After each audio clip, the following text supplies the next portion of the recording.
Hello guys, ito nga pala bumili ako ng rice cooker kahapon.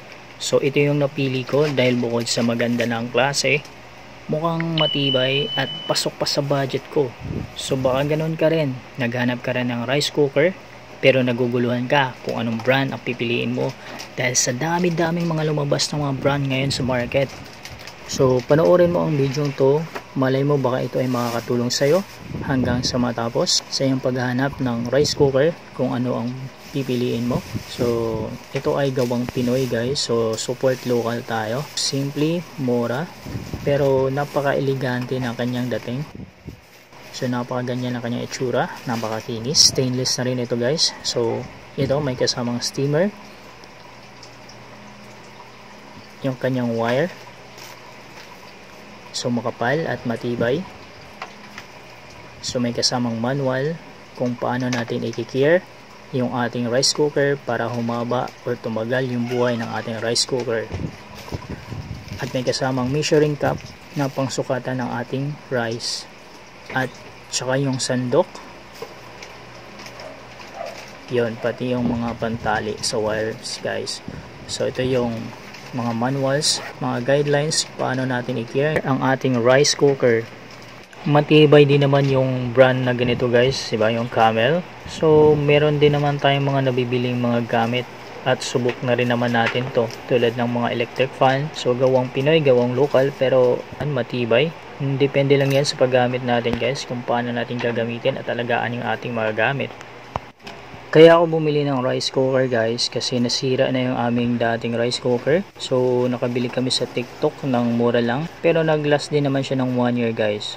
So sulit na rin naman dahil mura lang siya. So kaya ako bumili nito guys dahil napakahirap, dahil yung aming gamit na panluto ay super kalan, so maliit lang siya.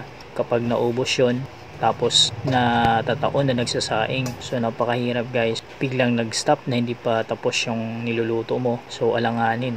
So mas maigi na meron tayong reserba. So hindi naman to kailangang araw-araw tayo gagamit nito dahil malakas din ito sa kuryente. So pang support lang to guys in case na maubusan tayo ng gas habang nagluluto.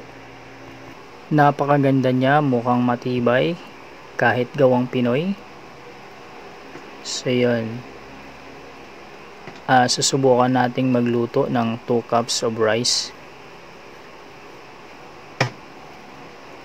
Testing natin kung gaano siya kaganda. So sa halagang 1,444 ay meron ka ng matibay at eleganting disenyo ng rice cooker. So ito yung steamer niya, dyan lumalabas yung moist ng water kapag nagluluto tayo.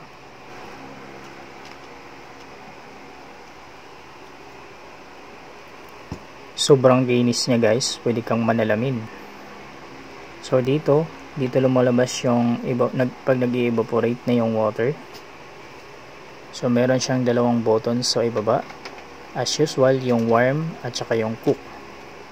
At yung free na sandok. So meron siyang lagayan sa gilid. So pwede mo ilagay yung sandok para laging nakaprepare kapag gusto mo nang kumain ng inyong buong pamilya. So ito naman yung steamer. So kapag meron kang lulutuin like ng steam, mag-steam ng siomai, so pwede guys, or mag-steam ka ng mga gulay o di kaya ng mga isda na luto na tapos steam mo siya ulit. So pwede kasi meron ng kasamang steamer yung ating rice cooker. So ito naman yung wire. So makapal yung wire, very safe.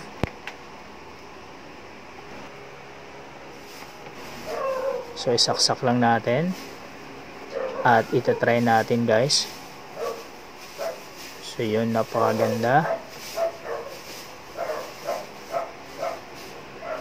Buksan natin. Yun. So dahil wala naman tayong steam ngayon, so ang gagawin natin ay magluluto lang tayo ng rice. Wala naman tayong lulutuing gulay o kaya siomai. So yun, ito yung dalawang takal or dalawang cup ng rice. Dalawa lang din naman kami kakain, so dalawang taka lang kasi baka di mauubos at gabi na rin. So subukan natin guys at antayin lang nating maluto.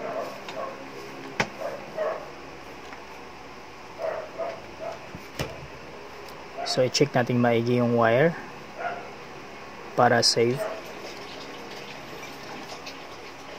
So yan, automatic na nagwa-warm. So kailangan mong pindutin ng isang beses para mag-cook.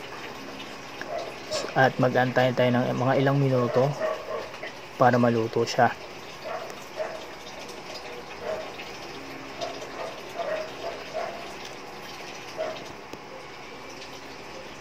So yun, naluto na nga siya guys. Naluto na yung ating kanin. So automatic na napunta na siya sa warm. So i-check natin yung ating sinaing na rice kung gaano kaganda, kung anong itsura ng ating rice. So yan, ito yung ating rice guys. So napakaganda ng pagkaluto niya, hindi basa at hindi rin sobrang tuyo, sobrang dry. So tamang tama yung pagkakaluto niya. So okay, hanggang dito na lang at maraming salamat sa inyong panonood. Hanggang sa muli, bye bye.